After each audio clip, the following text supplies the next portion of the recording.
like your boot camp experience? How was your mentality going in and then coming out of boot camp?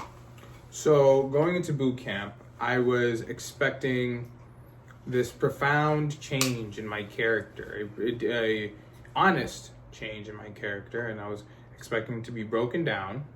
Oh, you thought you were gonna come out being like a super integrity sailor? Well, not that. I mean, I didn't really have problems with integrity in civilian life. It's just, it's the way they make it sound. I mean, from a civilian's perspective, which like is really which transformed to this like slightly robotic, very straight edge kind of guy. But I came out and I'm the same guy. You know what I mean? I didn't really change. My morals didn't change. My conduct didn't change. I can't smoke weed anymore. That's about that's about all that changed, right? So, yeah, that's what it was. It was cool, and it was an act. That's what I found. Well, Shakespeare said that, didn't he? That all men and women are just making their entrances and exits, something like that, right? And it's true. I went to boot camp, put on this act that I'm going to be the super sailor, and I came out. And I'm just living my life as is. What about you? Oh, I went in. I don't know. I went in college kid. I didn't really like party and stuff in college like that. Yeah. I kind of did, but didn't. But I went into like boot camp. Like, all right, so like I'm a little bit older. Like usually it's like high schoolers stuff like that. Like I went in the summer, so there was like a few high schoolers and stuff. And I'm like, all right, this in is boot camp. There was like a ton of high schoolers. Yeah, I went like in the summer. It was horrible. Yeah, because we had like one of the biggest graduating like groups or whatever. Yeah, but it was like I went in and I'm like, all right, so I know I'm gonna be like one of the oldest or whatever. They're probably gonna like look at me for like leadership, blah blah, and all this stuff. And I was like, throughout boot camp, it like kind of changed it from like I don't know. I kind of learned more about myself. Mm-hmm. Like I didn't necessarily grow. But it's like I came out with like a different mentality on like certain things, like the whole leadership thing. Like there's different types of leaders. I learned a lot about other people also. Like some people really suck at certain things that you would never think they suck at. Some people are really good at things. I learned that I'm good at like firefighting and like other stuff that I never thought I would try in my entire life. So it's like just like being open to like those uncomfortable situations or trying new things that you have no idea what the outcome is going to be at. And you're just like comfortable with it. Like I could go outside and they like chief could be like, hey, like go freaking change the tire on this like pickup truck that I've never seen in my life before. And I'd be like, I'll figure it out. Cool. Yeah, you know what I mean? It helps you grapple with the unknown, but it gives you enough of a safety net that you don't drown in the unknown. Yeah. That makes sense. And then I also realized like you put a lot of faith in the other people and stuff, and like, yeah, it's a team environment. Yeah. But you also realize, like, a lot of people gas themselves up, or a lot of people, like, you think you're really good at certain things, and you're not. Like, a lot of people are like, oh, I want to be a leader, oh, I can sing, or I want to do this and that.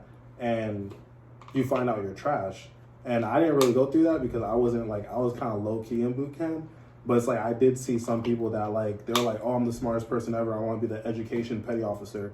And they were the complete worst people. Like, people were failing tests. People didn't, like, they were stuck at remembering things. Right. Because they, like, although they went to college and they thought they could teach people, they can't. Right. And some people were like, oh, I want to be the athletic person because I can do this many push-ups, I can do this and that. But when it comes to, like, actually motivating other people and this and that, they weren't good at that. So it's like, yeah, you could be the most fit person ever and think you could do this, but you don't have other characteristics that make you that person.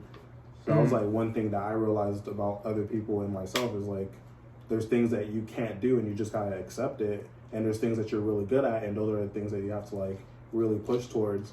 But either way, you gotta be open to like doing it either way. Like even if you really suck at something, you still have to do it, but you have to know your limits.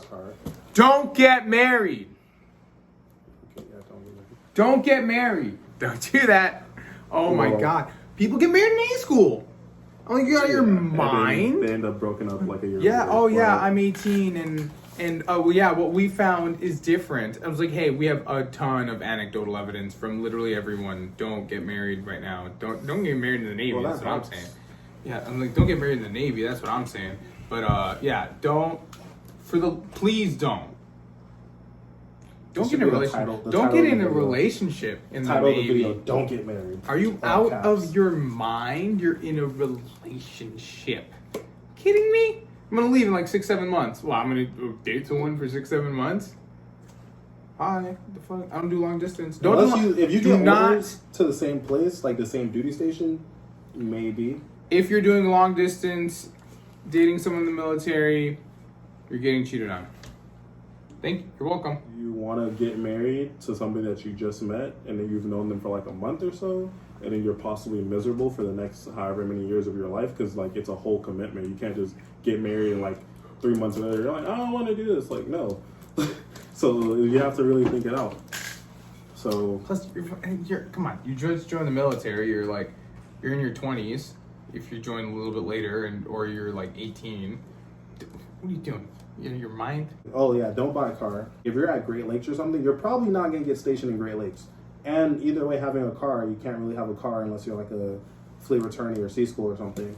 So it's like, why have a car there? Like Pensacola, most likely, unless you're getting stationed in Mayport or something, you're not gonna be in Pensacola. Like, yeah, you can buy a car in A School, but you have to like realize, like, there's a possibility that you might not be able to drive your car and you'll still be paying it off. Or like you could end up in Japan or Bahrain or Spain or something, and now you just have a car payment, but you're not even driving the car. If you're together, don't get married. Don't do that. Don't do it. That's PSA. Don't get married.